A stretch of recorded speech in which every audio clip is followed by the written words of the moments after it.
Hello sa lahat! Ayan, another menu na naman ang ating gagawin ngayon. Pero bago ang lahat, mangunguha muna tayo ng malunggay sa kapitbahay. Talagang tiningnan ko kung may tao kasi nahihiya naman ako lumabas na hindi ako nagpaalam. Pero nagpaalam naman ako guys sa puno kasi walang taong nakatira dyan eh. Pero honestly, ako talaga makakaubos ng kanilang tanim.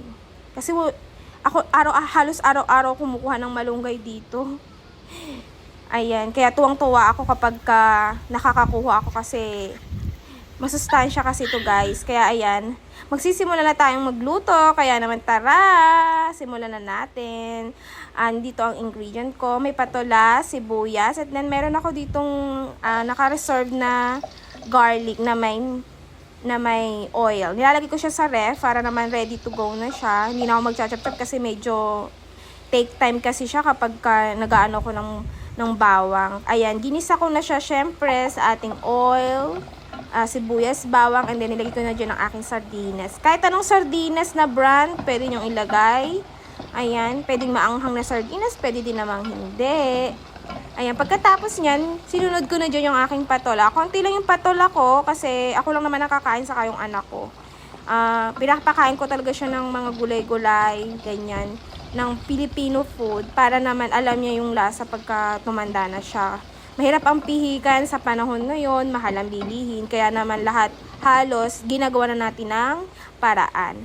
Pagkatapos kong gisahin, syempre nagyan ko siya ng konting water.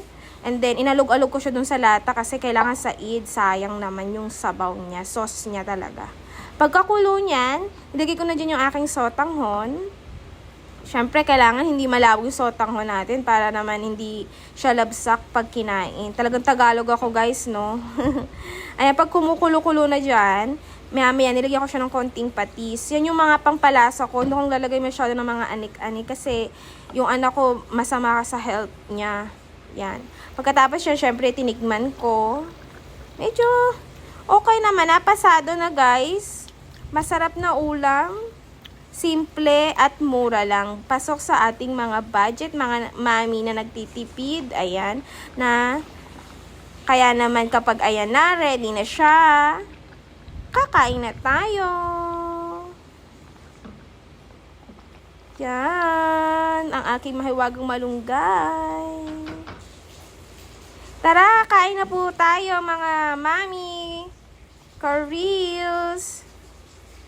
See you on my next video. Salamat po sa pag-watch. Don't forget to subscribe, like, and follow me para naman updated kayo sa mga latest videos na ipopost ko.